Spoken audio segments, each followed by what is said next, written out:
Sara sy 'ma yn fy atig yng Nghaerdydd i roi sgwrs i chi am ryw 3/4 awr am gasgliadau Prifysgol Caerdydd, lle dwi'n gweithio o ddydd i ddydd. Diolch yn fawr iawn i'r Eisteddfod a Prifysgol Caerdydd am cyfle i roi'r sgwrs yma. Diolch i chi am ymuno, a hefyd diolch yn fawr iawn i dîm yr Eisteddfod a'r cyfranwyr i gyd am greu gwledd i ni dan amgylchiadau anodd. Dwi yn mynd i gyflwyno 10 gwrthrych o gasgliadau a campus Prifysgol Caerdydd sydd o ddiddordeb. Maen nhw yn bethau hynod, maen nhw'n bethau hen, maen nhw'n bethau anarferol, a dwi'n gobeithio byddwch chi'n mwynhau gwybdaeth drwy'n casgliadau ni. Dwi'n gweithio i Lyfrgelloedd ag Archifau Prifysgol Caerdydd, ac wrth gwrs o ddydd i ddydd yn prif swyddogaeth ni yw i gefnogi ymchwil, cefnogi'n myfyrwyr ni, ond mae gyda ni hefyd gasgliadau arbennig ag archifau, a fydd y rhan helaeth o beth dwi'n ei drafod bore yma yn dod o'r casgliadau hynny. Pethau sydd yn brin, yn fregus, yn werthfawr iawn, ac yn bethau sydd cyn y cyfnod clo wedi bod ar agor i bawb, a dyn ni'n edrych ac yn gweithio yn galed iawn ar geisio cadw gymaint o'n casgliadau ni ar agor a phosib, ond ar hyn o bryd wrth gwrs gyda'n adeiladau ni wedi cau, dyn ni'n gweithio'n galed ar ffyrdd amgen o wneud hynny, a dyma un ymgais ar hynny. I gyflwyno'r casgliadau arbennig ag Archifau Caerdydd, mae yna nifer o gasgliadau gwahanol. Maen nhw'n dod i'n dwylo ni, i'n gofal ni mewn ffyrdd gwahanol. Weithiau pam fydd academydd yn ymddeol, fydden nhw eisiau rhoi gwaddol i ymchwil nhw i gyd i ni, a weithiau mae hwnna'n daclus iawn, weithiau dyw e ddim. Weithiau fyddwn ni'n cael archifau personoliaethau, pobl nodweddiadol neu sefydliadau nodweddiadol Cymreig. Enghraifft, mae gyda ni archifau ICAC, Clwb Ifor Bach, ond hefyd mae gyda ni archifau personol ffigurau cyhoeddus, yn enwedig newyddiadurwyr, oherwydd nerth Caerdydd o ran dysgu newyddiaduraeth, ond hefyd beirdd, artistiaid, llyfr rwymwyr, bob math o bobl. Ond dwi eisiau dechrau gyda falle casgliad mwyaf pwysig sydd gyda ni, sef casgliad Salisbury. Nawr, oedd Enoch Salisbury yn ddyn anarferol iawn, oedd e yn amryddawn, ond ddim cweit mor ddawnus a falle fydde wedi gobeithio bod fel twrna, fel aelod seneddol, ond fel casgliwr llyfrau mi oedd e'n un o flaen i amser. Roedd Enoch Salisbury ganed e'n 1819, a fe oedd y person cyntaf i ymgeisio i greu llyfrgell am Gymru, llyfrgell genedlaethol, os liciwch chi, neu casgliad cenedlaethol o leia. Allwch chi gesio pa mor llwyddiannus oedd hynny, achos yn amlwg mae'r llyfrgell genedlaethol yn Aberystwyth a ddim yng Nghaerdydd, a mae casgliad Salisbury gyda ni. Mae casgliad Salisbury yn un sydd nid yn unig yn aruchel o ran cynnwys hynafol, cynnwys llenyddol Cymreig, ond hefyd mi oedd Salisbury yn casglu unrhyw beth am Gymru, gan gynnwys beth oedd pobl o tu hwnt i'r ffin yn meddwl amdano ni, hyn oedd bobl yn ymddiddori ynddo am Gymru. Felly mae gyda ni lot o lyfrau, fydde'n law lyfrau ar gyfer teithwyr i Gymru, a dyna lle dwi am ddechrau bore yma. Gyda The Welsh Interpreter o 1838, llyfr dwyieithog, a mae gennym ni lot o lenyddiaeth ddwyieithog a'r llenyddiaeth wedi i gyfieithu, a mae hwn yn lyfr sydd yn rhoi cyngor i'r teithiwr Saesnig sut i siarad gyda'r Welsh peasantry.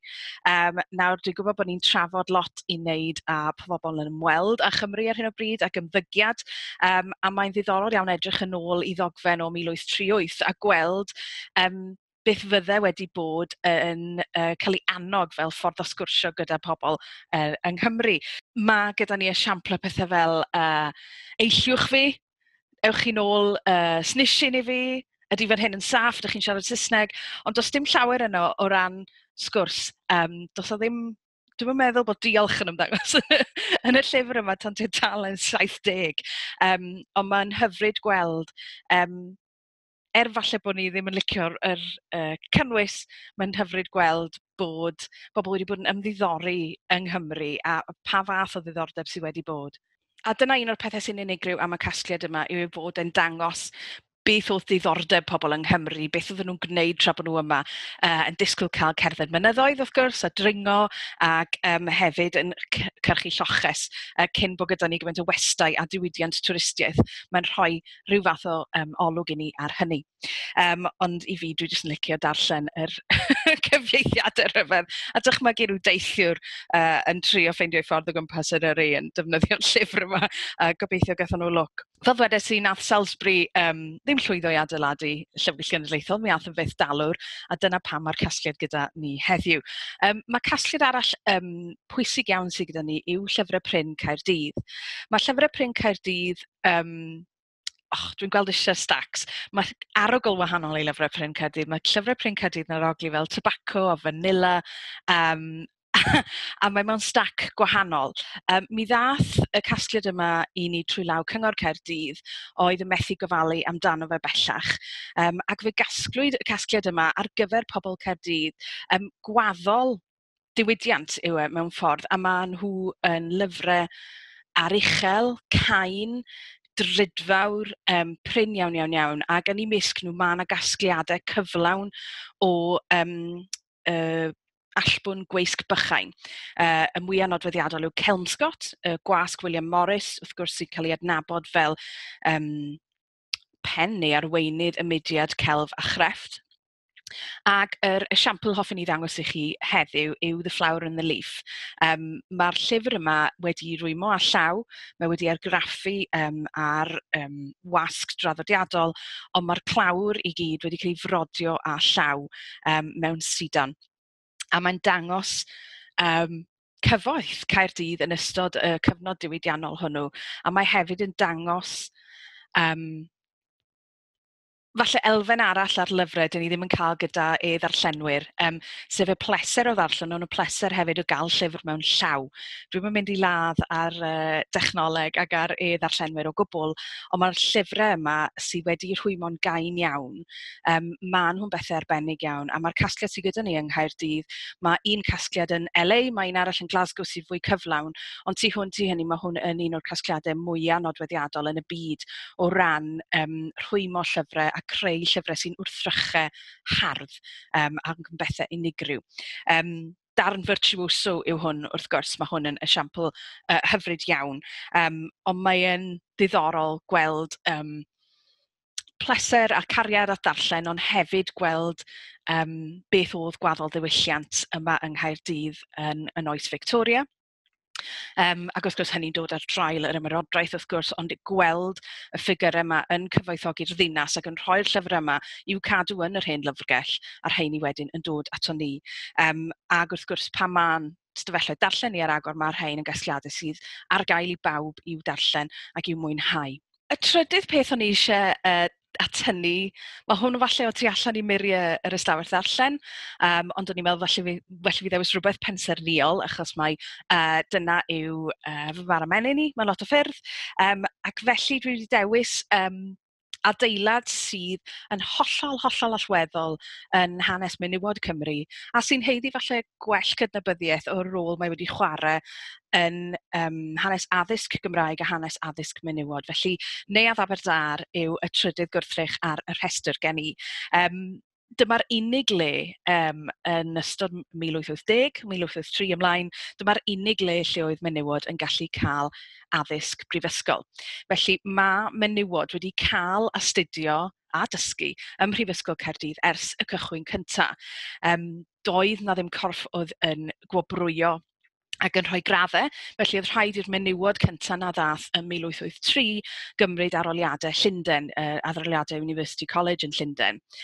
Ond dyn ni'n gallu gweld o'r cofnodion bod yna fenywod yn astudio o'r cychwyn cyntaf, mathemateg, athroniaeth, cerddoriaeth, clasuron ac yn y blaen.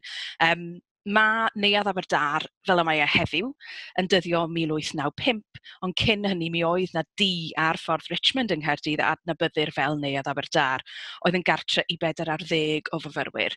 Erbyn 1895 oedd angen estyn hynny a fe adeiladwyd Neuadd Aberdâr sydd yn gochyn hyfryd yn ganol môr o faen gwyn ym Mharc Cyteis ac yn steil llawer iawn mwy chwaraes falle, na rhai o'r adeiladau sobor iawn sydd ganddo ni yn y canol dinesig. Ac mi oedd hwnnw'n gartref i 20 o fyfyrwyr. Roedd rheini wedyn yn byw yn Neuadd Aberdâr ac wedyn yn cael darlithoedd cymysg ac yn y blaen. Mi ystynwyd yr adeilad yn tua 1930, ond bryn degawd wedi hynny, fe fomiwyd rhan o'r adeilad a fe niweidiwyd gan shrapnel yn ystod bomio Caerdydd.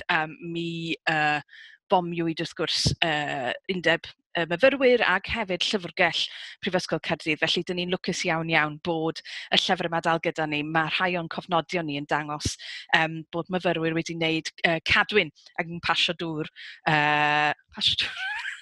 Pasio bwcedi o ddŵr i'w gilydd mwyn diffodd y tannau gwahanol yn adeilad y Brifysgol yn ystod yr bomio yna ym 1941. Ond allai ddim pwysleisio digon beth yw rôl Neuadd Aberdâr. Mi oedd hi'n anodd iawn cael swydd fel fenyw raddedig yn 1883 wrth gwrs, ond un o'r pethau chi yn gallu wneud oedd mynd yn athro, neu mynd yn athrawes. A dyn ni'n gweld wedyn amcan sefydlwyr Prifysgol Caerdydd, sef i wella ansawdd addysg ar hyd a lled Cymru. A dyn ni'n gweld wedyn yr genhedlaeth gyntaf o athrawon sy'n fenywod sydd yn cael hyfforddiant arbenigol a bod hynny wedyn yn ffrydio ymlaen mewn i'r system addysg ac yn creu system addysg fwy cyfoethog ac yn gwella disg ar hyd a lled Cymru. Felly mae'n adeilad pwysig iawn a fi'n gobeithio gallwn ni wneud mwy ohono fe fel canolfan sydd yn ar ôl yn hanes menywod Cymru. Nesa ar yn rhestr ni dwi wedi dewis, mae rhaid mi weid hyn yn ofalus, yr Fasciculus Temporum. Mae gyda ni gasgliad yn staciau ni o beth ni'n galw'n incunabula. Incunabula yw'r gair dyn ni'n defnyddio i ddisgrifio'r genhedlaeth gyntaf o lyfrau. Felly'r llyfrau sy'n cael eu cyhoeddi i argraffu, o Feibl Gutenberg yn 1440 i 1501.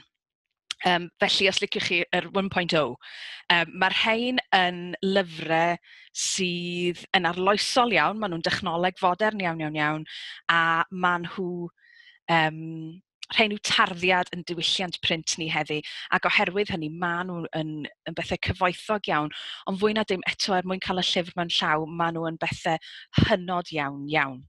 Ystyr y gair incunabula yw tarddiad. Mae hefyd yn golygu wedi lapio mewn cadachau. Felly mae'r syniad yma o lawysgrif sydd wedi cael ei lapio mewn rhywbeth, wedi amlapio mewn memrwm yn aml iawn, neu pren a lledr.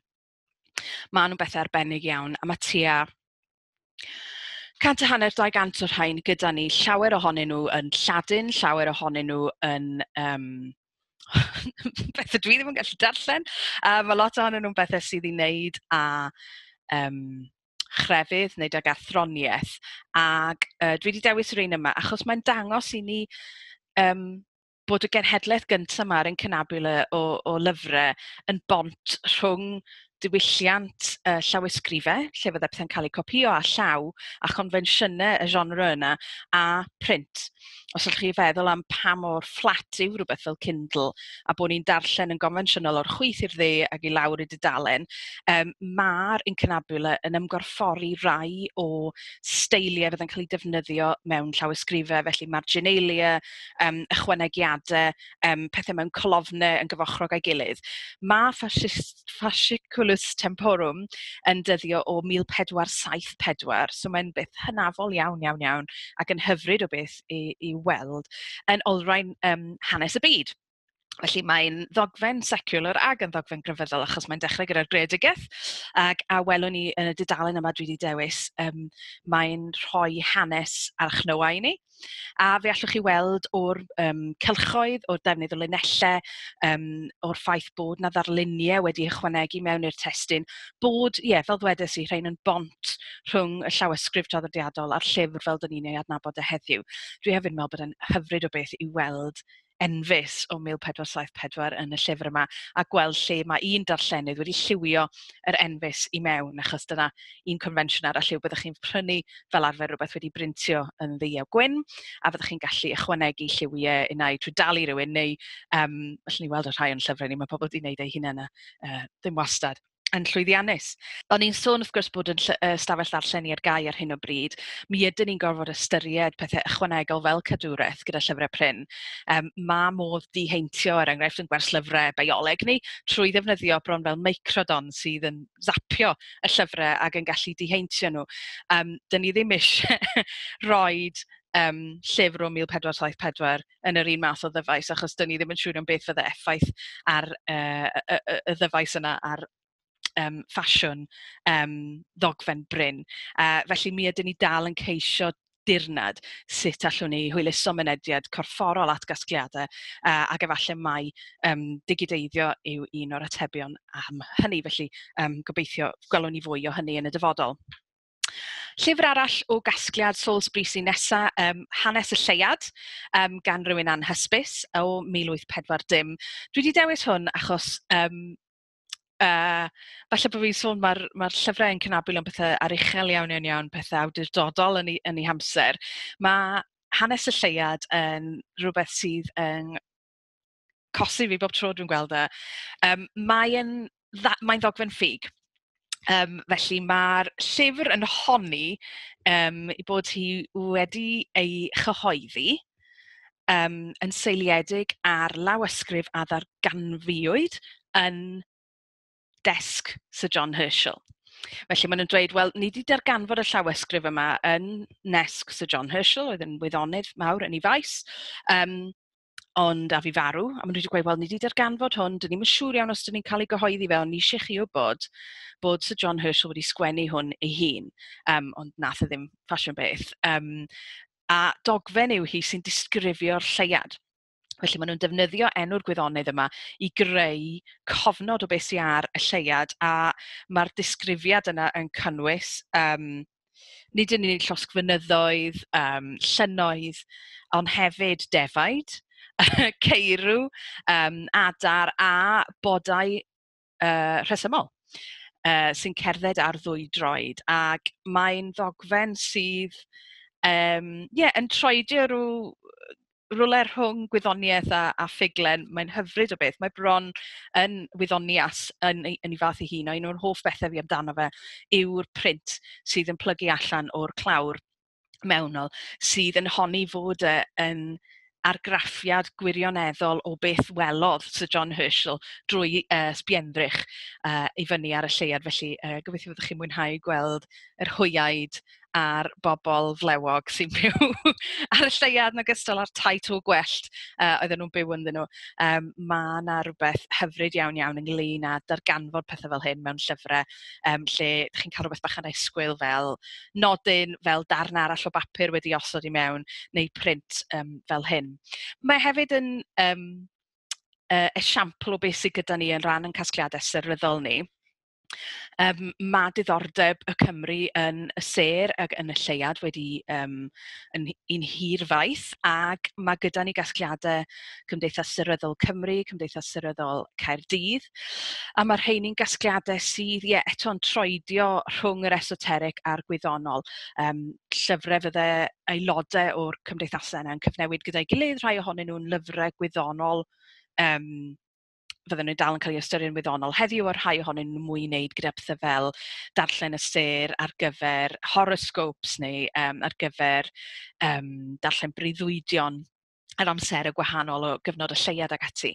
Felly maen nhw yn gasgliad hyfryd sy'n dangos yn diddordeb ni mewn gwyddoniaeth, ond hefyd yn yr ochr iasoer o'r lleiad a'r sêr hefyd. Nesaf, mae gyda ni rhywbeth o'n casgliad cerdd ni.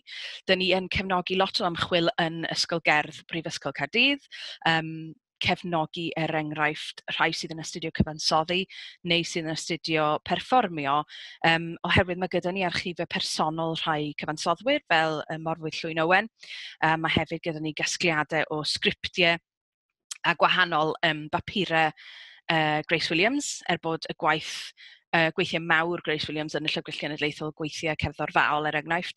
Ond hwn falle yw i fi y llyfr mwyaf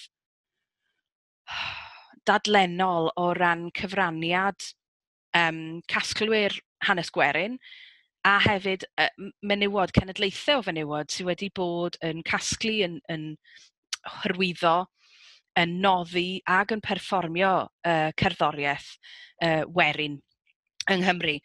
Felly y llyfr yw Heirs of Gwent and Morgannwg, neu Ancient Heirs of Gwent and Morgannwg, gan Maria Jane Williams, neu Llunos, o Aberpergwm.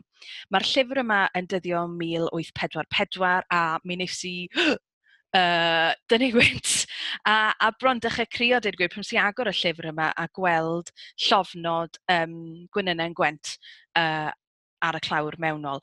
Mae'r clawr ei hun yn beth hyfryd iawn. Mae gwaith eiro sy'n dangos y delyn a wedyn yr arwyddau'r Enaid Can ar ei thanau, dwi'n meddwl. Rhaid fi edrych ar y llun ymlaen, chi'n gallu weld nawr gobeithio. Ond ie, agor y llyfr a gweld llawysgrifen Augusta Hall yn y llyfr. Oedd Augusta Hall, wrth gwrs, yn allweddol mewn creu fersiwn o draddodiadau Cymreig sydd yn byw hyd heddi yn yn gwisg draddodiadol ni ac yn lot o'n traddodiadau canu gwerin ni. Mae'r llyfr yma fodd bynnag a gath i gyhoeddi gydag anogaeth Augusta Hall, a dwi'n meddwl gyda'i nawdd hi hefyd. Yr esiampl gyntaf o gerddoriaeth werin Gymreig sydd wedi cael ei gasglu yn defnyddio technegau, fydden ni'n galw'n technegau ethnograffig erbyn heddiw. Felly mi ath Maria Jane Williams o gwmpas Gwent a Morgannwg yn cofnodi caneuon ac yn cofnodi cyd-destun nhw hefyd, felly pryd y cenir nhw, beth oedd yr achlysur, pa fath o bobl fydden ni canu nhw. A i fi mae'n darddle ar gyfer hanes cerddoriaeth werin yng Nghymru, achos un o'r bobl sy'n cael ei ysbrydoli gan y gyfrol yma yw Ruth Herbert Lewis, sydd nes ymlaen wedyn yn mynd gyda cyfarpar recordio cwyr, coel cwyr, o gwmpas Sir y Fflint, rownd y Wyddgrug ag ati, ac yn recordio pobl yn workhouse, yn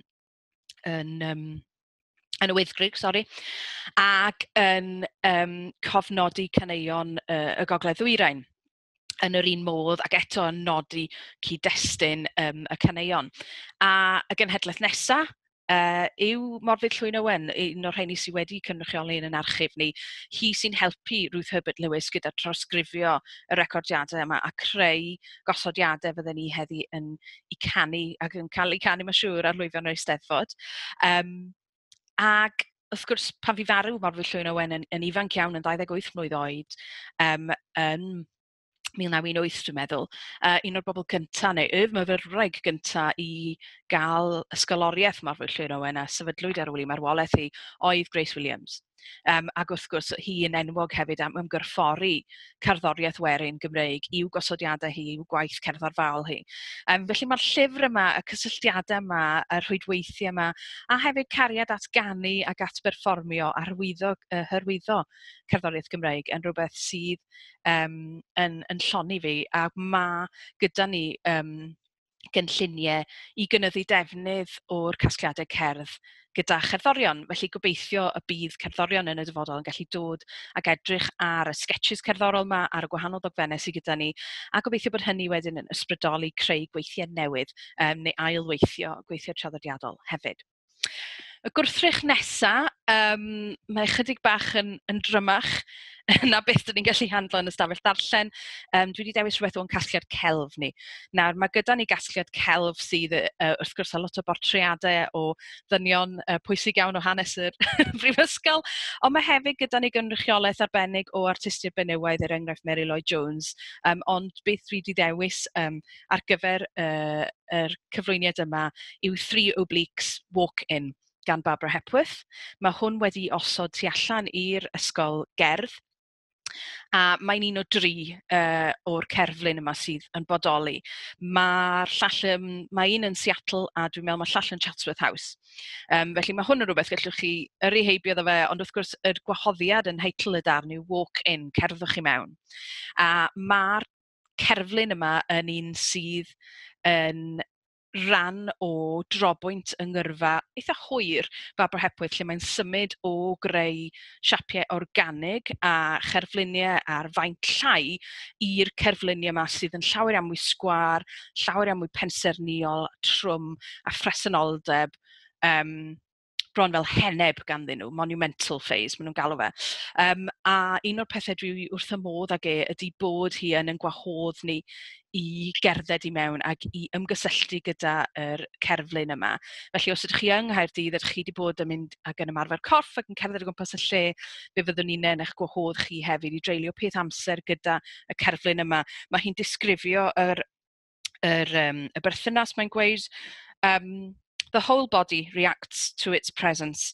People become themselves a living part of the work. Mae yn beth arbennig iawn o ti 1968-69. Ac dyn ni'n lwcus iawn hefyd bod gyda ni archif sefydliadol, felly cof sefydliadol, dyn ni'n gofalu am hynny hefyd yng nghasgliadau arbennig ag archifau Prifysgol Caerdydd. Nid yn unig pethau sydd yn olrhain hanes y myfyrwyr ni, ond hefyd cofnodion gwahanol adrannau, gwahanol bethau, felly mae gyda ni lythyrau gan Hepworth yn trafod y comisiwn, yn trafod symud y cerflun i Gaerdydd ag ati. Mae'r archif sefydliadol yn cael gofal gan arbenigwyr gyda ni sydd, enghraifft, yn delio gyda dipyn o ymweliadau gan bobl sy'n edrych mewn i hanes teuluol, eisiau gwybod, wel, nath y person yma'n hen daid i raddio yn y dyddiad yma, os gyda chi rhywbeth amdano fe, ydych chi'n gwybod ble nath e'n byw, os ydych chi lun ohono fe. Ond hefyd mae'r archif sefydliadol yn gallu rhoi lot o oleuni ar bethau fel hanes chwaraeon yng Nghymru, wrth gwrs oherwydd pethau fel falsity ar tîmau chwaraeon, hanes ymgyrchu hefyd, am bod myfyrwyr yn ymgyrchu am rhywbeth drwy'r amser. Felly mae pethau fel archif gair rhydd a papurau newydd y myfyrwyr yma yn bethau pwysig iawn i ni. Ag hefyd mae'n gallu rhoi syniad i ni yn hanes cenedlaethol ni o ran sefydliadau sydd wedi rhoi siap ar Gymru a wedi dylanwadu ar yn cymdeithas ddinesig ni. Felly o'n i'n gobeithio bod y cerflun yna'n rhoi rhywfaint o o foddhad i bobl sydd yn gallu ymweld ag achos mae yna i bawb i fwynhau ar ffordd Corbett yng Nghaerdydd. O'r gwrthrych falle mwyaf yn casgliadau ni i'r lleiaf nesaf, Le Bijou Galant, llyfr sydd yn rhan o'n casgliad Rhwymo Cain, llyfrau pryn. Mae just o dan 2 centimetr o daldra, mae'n rhywbeth sy'n ffitio rhwng bys a bawd. Ag mae wedi rwymo mewn lledr coch, mae wedi eiro, gilded, a mae ynddo fe wedyn, mae yna rhyw fath o almanac, mae yna ganeuon, cerddi ag hefyd mae yna ddarluniau hyfryd a doniol iawn. Mae gyda ni gasgliad o lyfrau anarferol, llyfrau yn eu hunain sydd yn wrthrychau rhyfedd. Ac yn wrthrychau sydd eto rhywle rhwng celf, crefft, llen. Felly mae Le Bijou Galant eto yn ddarn virtuoso o rwymo llyfr, bod chi'n gallu rwymo llyfr mor fach a hynny. Ond mae gyda ni gasgliadau o wahanol rwymiadau mewn, mae gyda ni lyfr sydd wedi wneud o garreg, mae gyda ni lyfrau sydd wedi wneud mas o risgil pren, mae gyda ni lyfrau sydd dros 100 centimetr o daldra. Mae gyda ni rai sydd jyst yn focsys pren yn llawn papur brith glafflith. A dyna oedd bwriad y person am nath y llyfr yna, oedd i'r papur beidio bod mewn trefn. Felly maen nhw'n wrthrychau arbennig iawn. Mae gyda ni gasgliad hefyd y lyfrau pop-up a phethau sydd eto yn dathlu papur a dathlu pleser darllen a cael y llyfr yn eich llaw. Mae hefyd casgliad gyda ni be ni'n galw rhwymiadau Cain, a mae'r rhain fel arfer yn lyfrau sydd yn ei hunain ddim yn arbennig o werthfawr.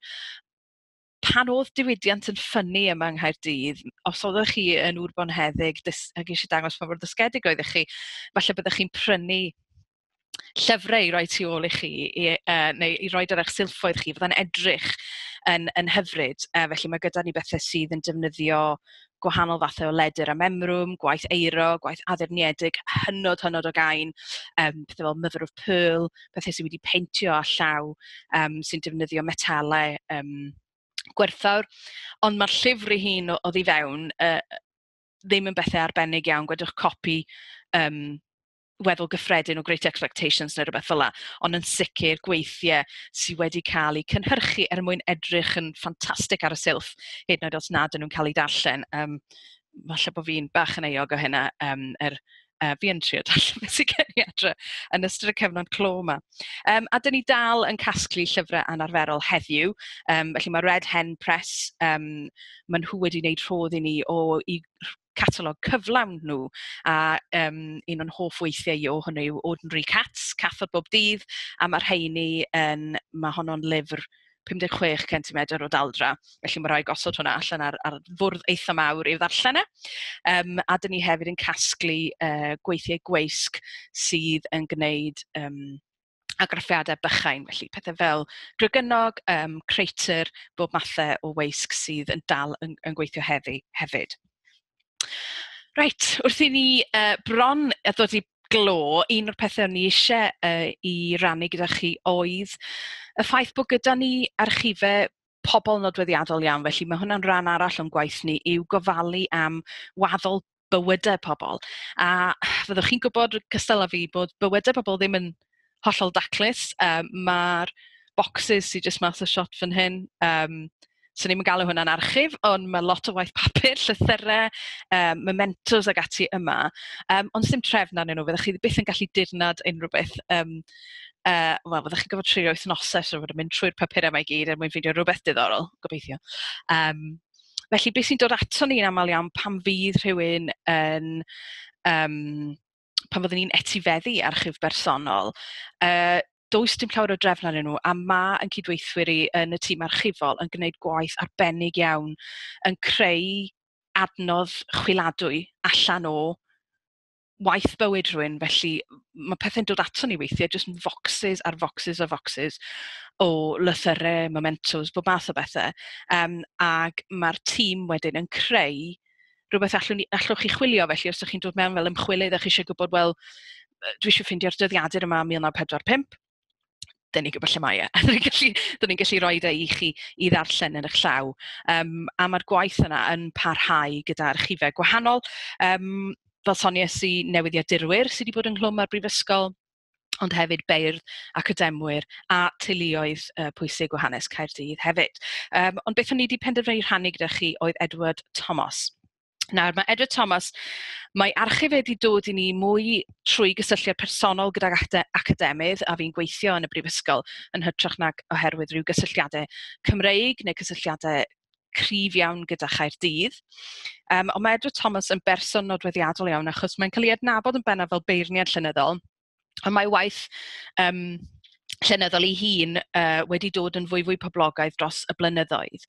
Ac oedd e'n rhywun oedd yn ddiflewyn ar dafod yn trafod ei iechyd meddwl, ac yn trafod y gwewyr yna oedd e'n ei deimlo yn ei 30au, ac yn yr euogrwydd oedd e'n teimlo oherwydd ei symptomau, yr ffaith bod ei deulu fe'n dioddau, oherwydd bod e'n cael cyflyrau lle oedd e'n grac iawn neu yn isel iawn.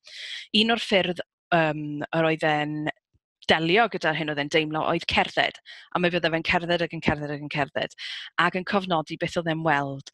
Felly mae lot o beth sydd gyda ni yn nodiadau sy'n cael ei gwneud ar droed, ar beth nawr yw coridor yr M4. Mae'n tynnu lluniau, mae'n creu nodiadau, ond hefyd mae e'n casglu blodau a phlanhigion. Felly mae'r llyfrau sydd gyda ni, lle mae e'n cofnodi beth mae'n weld pan mae'n cerdded. Maen nhw'n troedio rhywle rhwng cofnod naturiaethol, dyddiadur, mae'r ffordd mae'n sgrifennu mor nodweddiadol bod nhw yn darllen fel cerddi yn ei hunain hefyd, ond hefyd mae gyda ni yr elfen yma sy'n bron fel celf tir, landat cynnar, lle ni'n cofnodi tirwedd ddiflanedig, natur ddiflanedig a'r broses o gerdded trwyddo fe. Felly mae'r rhain o bethau hynod iawn, ond wrth gwrs mae'n rhoi problem i ni o ran cydwraeth. Os ydy rhywun wedi rhoi llwyth o flodau i mewn hen lyfr, mae pryfed yn hoffi bita, deunydd organic. Felly, dyn ni'n cydweithio enghraifft gyda cwrs meistr cadwraeth Prifysgol Caerdydd i sefydlogi y gwaith yma mwyn creu eto adnodd gall bobl i chwilio a'i ddefnyddio, ond hefyd wneud yn siŵr bod y blodau bregus yma ag ati yn cadw yn saff. Mae Lot o'r archifau sydd gyda ni sydd yn bersonol iawn, hefyd yn anodd iawn i'w darllen. Felly, dyn ni yn defnyddio technoleg fodern i hwyluso mynediad at rhain. Mae yna raglen deallusrwydd artiffisial o'r enw Transcribus, sy'n gallu cael ei hyfforddi i ddarllen llawysgrifen rhywun. Felly, dros y misoedd dwytha, dros y cyfnod clo, dyn ni wedi bod yn hyfforddi Transcribus i ddarllen llawysgrifen Edward Thomas, sy'n gobeithio yn y pen draw yn golygu bod ni'n gallu rhoi fwy o'i waithau ar-lein a bod e hefyd yn ddarllenadwy i bobl sydd ddim yn medru darllen i lawysgrifennau, achos mae lawysgrifennau yn nodweddiadol iawn ac yn anodd iawn i'w darllen. Felly gobeithio bydd hynny yn creu adnodd. Mae lot o'i waithau gyda ni ar-lein yn barod. Gallwch chi weld rhan helaeth o'r casgliad ar Flickr. Felly os ydych chi'n rhoi mewn i Google Edward Thomas, Prifysgol Caerdydd a Flickr, fe welwch chi ragor o esiamplau o'r llyfrau hyfryd yma ac o'i lythyrau fe i wraig ac at ei deulu. Reit, rwy wedi cyrraedd y gwrthrych olaf yn y sgwrs fach hon. Gobeithio bod chi wedi mwynhau. Llyfr, wel, pamffled ola dwi eisiau rhannu gyda chi. Mae hwn yn dod eto o gasgliad Salisbury, fel soniais i oedd yn casglu unrhyw beth i wneud am Gymru. Ac oedd a diddordeb mawr yn y mudiad diddymu, abolition, felly diddymu caethwasiaeth. Mae'r pamffled yma yn brin iawn. Hyd y gwyddon ni 2 gopi sy'n bodoli, y copi sydd gyda ni ac un yn Chicago. Ac mae y ddogfen yma yn olrhain hanes William Hall yn ei eiriau ei hunan. Mae William Hall yn geithwas sydd yn dianc o Tennessee i Ogledd America ac wedyn i Canada, i Ffrainc, i Lundain, i Fryste, ac yna yn byw yng Nghaerdydd. Mae'r ddogfen yma yn arbennig iawn achos nid rhywun oedd yn pregethu'n deithiol yn erbyn caethwasiaeth o'r hwn, fel llawer iawn o'r caethwasion oedd yn y cyn-gweithwasion oedd yn dod i Brydain ac yn cefnogi'r mudiad diddymu. Mae hwn yn gofnod gan ddinesydd o Gymru, rhywun sy'n byw yng Nghaerdydd, sy'n eisiau olrhain ei hanes ei hun. A mae hwn yn cael ei ariannu gan gymuned Wesleyaidd y ddinas. Wesleyaidd Saesneg eu hiaith, does gyda ni ddim llawer o wybodaeth am y Wesleyaidd cyfatebol oedd yn cael ei gwasanaethau yn Gymraeg yn anffodus. Ond mae'n dangos esiampl i ni o 1862, rhywbeth sy'n cael ei argraffu ar Stryd Bute yn beth na ddath i adnabod fel Tiger Bay, a nawr wrth gwrs bai Caerdydd, lle mae gyda ni gefnogwyr gwyn yng Nghaerdydd yn noddi person di i ddweud ei stori ac i rannu i argraffiadau fe. Mae'r llyfr yn un treisgar, mae'n disgrifio caethwasiaeth yn ddiflewyn ar Dafod. Mae hefyd yn lyfr crefyddol iawn, mae crefydd yn bwysig iawn i William Hall, a mae'n disgrifio ei drwyedigaethau ac yn sicr mae yna lot o glod i'r Wesleyaidd ynddo fe. A mae'n bamffled andros o bwysig, a oherwydd hynny, dyn ni wedi penderfynu yn sgil protestiadau diweddar mae bywydau di o bwys, neu Black Lives Matter, bod ni wedi gwneud y ddogfen yma ar gael i bawb ar-lein trwy Internet Archive. Felly os ewch chi archive.org ac edrych am William Hall, mi ddyliech chi allu darllen y ddogfen yn ei chyfanrwydd. Nid yn unig mae hwn yn rhywbeth unigryw, dyn ni'n gwybod hefyd bod William Hall yn berson go iawn, ac trwy ymchwil William Jones ac David Wyatt yma yn y brifysgol, dyn ni'n dechrau darganfod mwy am William Hall fel person a fi'n byw yng Nghaerdydd. Yn anffodus, does dim golwg ohono fe yn dogfennau dinesig ni. Un rheswm mae hyn falle yw ei fod wedi newid ei enw ar ôl cyrraedd Cymru. Oedd hyn yn rhywbeth oedd pobl oedd wedi dianc o gaswasys yn wneud, nid yn unig mwyn osgoi cael ei dal neu osgoi yr awdurdodau, ond hefyd bod ailenwi a diosg enw meistr yn rhywbeth oedd yn bweru ac yn bwysig iawn. Ond dyn ni yn gallu gweld bod William Hall yn cyrraedd Canada, a dyn ni yn gwybod bod yr manylion mae'n rhoi yn y ddogfen yma yn yn stori bywyd rhywun, mae e'n rhywbeth anhygoel. Ac dwi'n gobeithio byddwch chi yn cymryd amser i ddarllen hwn, achos nid yn unig mae'n hanes dinesydd Cymreig, di o 1862, mae hefyd yn rhoi hanes, neu cip i ni ar hanes diddymu, a chefnogaeth poblogaeth Caerdydd tuag at y mudiad diddymu. Dyn ni'n gwybod bod Caerdydd yn masnachu gyda'r Confederacy a gyda Gogledd America yn ystod y rhyfel cartref yno, ond bod na fudiadau uchel iawn eu cloch yn gwrthwynebu caethwasiaeth i'w cael yma. Ac y gobeithio wir bod dogfennau fel hyn yn ysbrydoli rhagor o ymchwilwyr y dyfodol i edrych i mewn i hen hanes di Caerdydd. Felly, dyna chi 10 gwrthrych o Gaerdydd, o'n campws ni, o'n casgliadau ni. Dwi yn gobeithio'n arw bod chi wedi mwynhau gwybdaeth fach. Diolch am aros gyda fi. Mae'n rhyfedd iawn sgwrsio gyda chi a gweld fy hun. Dwi fatha budgie efo drych edrych ar y sgrin. So ni wrth y modd yn gallu eich croesawu chi yn ystafell ddarllen ni. Allwch chi ddilyn ni ar y cyfryngau cymdeithasol at ECI Special Calls ar Facebook, Instagram a Twitter, lle bydd newyddion am ailagor yn cael ei bostio maes o law pan fyddwn ni'n gwybod mwy am sut allwn ni wneud hynny, a lle byddwn ni'n rhannu adnoddau digidol am ein casgliadau ni hefyd. Diolch eto i'r Steddfod ac i'r Brifysgol am alluogi fi gymryd rhan heddiw, a diolch fawr iawn i'n mrawd Isaeriol am olygu hwn, achos sgyda fi ddim o'r dealltwriaeth dechnegol, a diolch i chi am ymuno. OK, hwyl, tara.